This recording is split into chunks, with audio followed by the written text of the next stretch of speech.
and go home to my Lord and be free.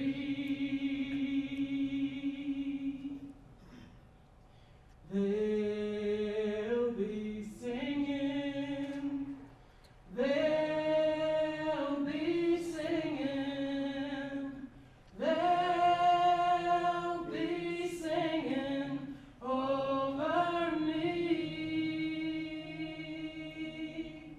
And before I'll be a slave, I'll be buried in my grave and go home to my Lord and be free.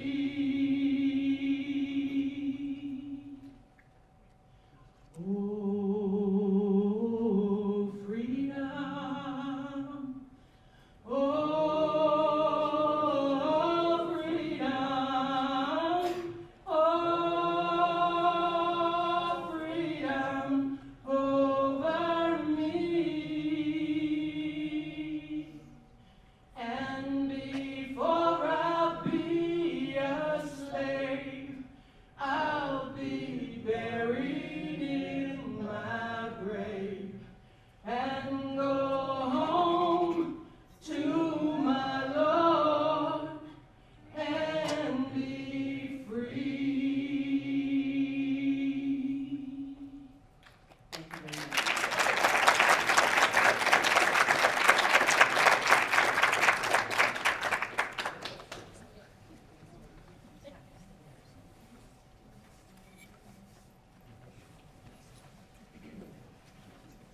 Good evening. My name is B. Erin Cole. I'm the senior researcher here at History Colorado. I'm one of the historians here on staff. And on behalf of History Colorado, I want to thank all of you for coming tonight.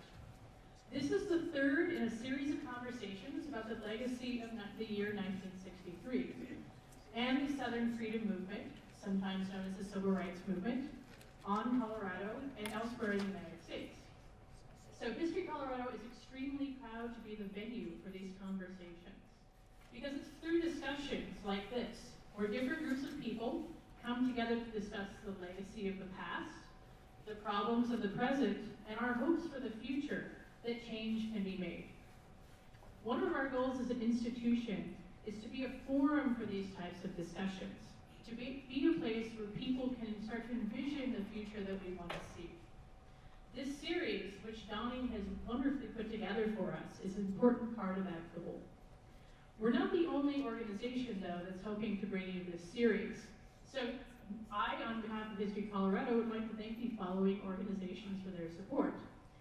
The Inclusiveness Project, the Lincoln Bicentennial Commission of Colorado Humanities, the Department of African and African American Studies at Metro State University of Denver, the Mizell Museum, Dazzle, and Urban Spectrum.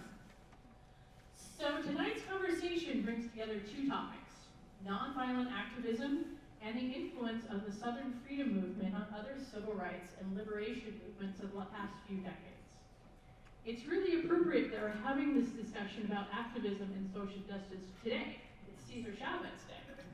So it feels really right to have this conversation today.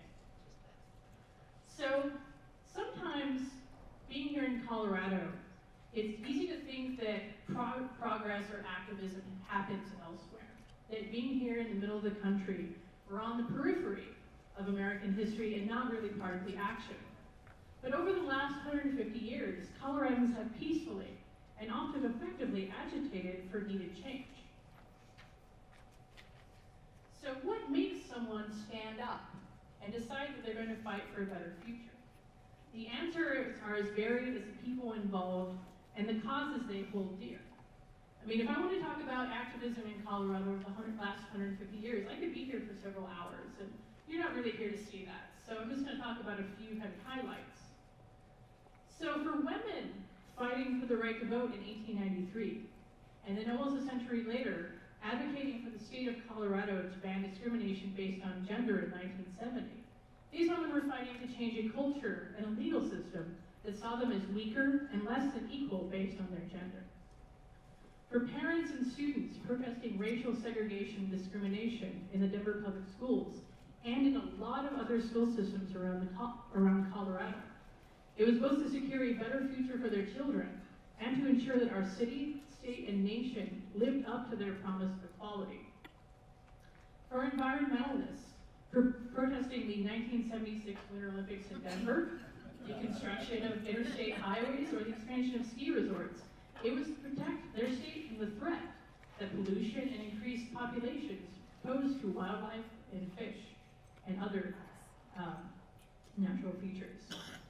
Other Colorado activism touches more on my own interests as a historian and as a person.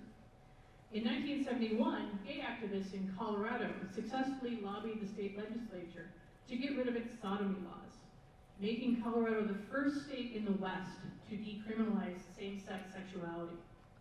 For LGBT activists, these laws made their relationships illegal and provided a legal justification for job discrimination, discrimination in child custody cases, raids on gay bars, police brutality, and other injustices. These 1970s activists built on a decade and a half of existing gay rights activism and laid the ground for dramatic successes and unfortunately dramatic defeats in the future. Tonight we're going to learn what makes somebody stand up and advocate for change, both decades ago and today, and how movements for change often influence one another. Once the spark of freedom is out there, it's hard to tamp out, and you can never predict where it goes. Now, I'm going to turn this over to a man that helped put this all together. Donnie Betts really needs little introduction, but I'm going to introduce him anyway. So he's an Emmy Award-winning filmmaker, journalist, and performer. He is a founding member of the City Stage Ensemble and the Denver Black Arts Company. He is an artist in residence for the state of Colorado, and he helps produce award-winning radio dramas and documentary films. He attended the Yale School of Drama as well. And his latest project is The Color Purple, debuting at the Aurora Fox Theater in April. So let's just turn this over to Mr. Donnie Betts.